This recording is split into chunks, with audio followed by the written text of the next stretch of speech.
അപ്പോൾ നമുക്ക് ഇന്ന് സാമ്പാർ ഉണ്ടാക്കിയാലോ. അതിനു വേണ്ടി നമുക്ക് കുറച്ച് പരിപ്പ് എടുക്കാം, എന്നിട്ട് കുതിർത്തി വെക്കാം. ഇനി കഴുകിയ പരിപ്പ് കുക്കറിൽ ഇട്ട് വെക്കാം.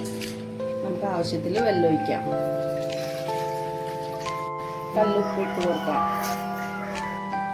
കുറച്ച് മഞ്ഞൾപ്പൊടി. ഇനി നമുക്ക് വേവിച്ചെടുക്കാം.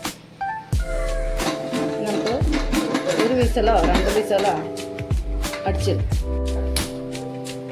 നമ്മുടെ സാമ്പാർ കഷ്ണമാണ്. ഇപ്പോൾ സാമ്പാർ കഷ്ണം വെച്ചിട്ടുണ്ട്.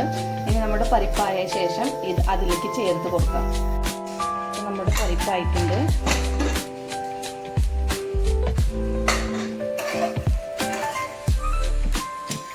ഇങ്ങനെ ആയാൽ മതി കേട്ടോ.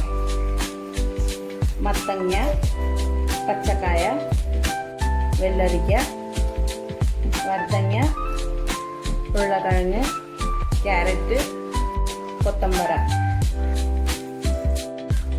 പച്ച ചുവന്നുള്ളി നന്നായി ഇളക്കി കൊടുക്കണം.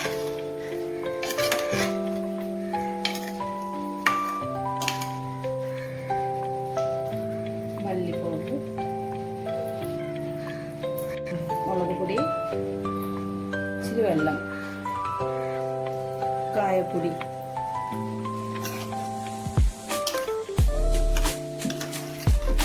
നമുക്ക് ഒരു വിസിലെടുക്കാം.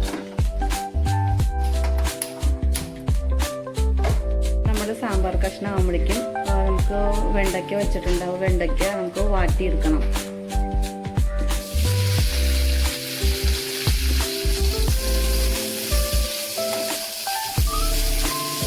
അപ്പോൾ നാടൻ വാലം പുളി ഉണ്ട്. അപ്പോൾ അത് ഇതിൽ വെള്ളത്തിലൊന്ന് കുതിർത്തി വയ്ക്കാം. കഷ്ണമായിട്ടുണ്ട് കേട്ടോ.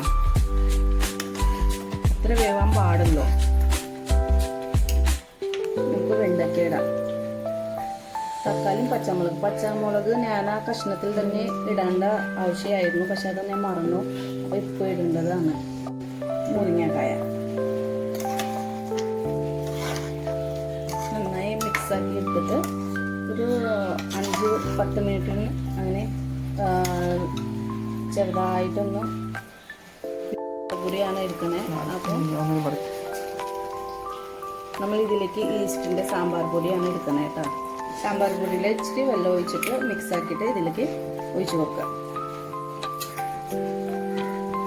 ഇതിൽ പുളിവെള്ളം ഒഴിച്ചു വെക്കുക. നന്നായി ഇളക്കി കൊടുക്കാം. ഈ സമയത്ത് നന്നായി ഇളക്കി കൊടുത്ത ശേഷം ഈ സമയത്ത് നമുക്ക് ഉപ്പ് നോക്കാം. ഉപ്പ് കുറവുണ്ട് കാരണം ഞാൻ കുറച്ച് ഉപ്പിട്ട് കൊടുക്കണം.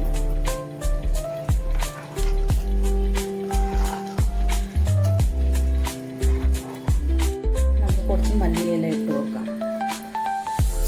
ഇവിടെ സാമ്പാർ റെഡി ആയിട്ടുണ്ട്. ഇപ്പോൾ നമുക്ക് കടുക് കൊടുക്കാം. അതിന് വേണ്ടി ഞാൻ ഒരു കടായി വെച്ചിട്ടുണ്ട്. അതിലേക്ക് ഓയിൽ ഒഴിച്ചിട്ട് ചൂടായിട്ടുണ്ട്. ഇനിയിപ്പോൾ അതിലേക്ക് കടുക് ഇട്ട് കൊടുക്കാം. ഇച്ചിരി ഉലുവ, ഇച്ചിരി വേപ്പില ഇട്ട് കൊടുക്കാം.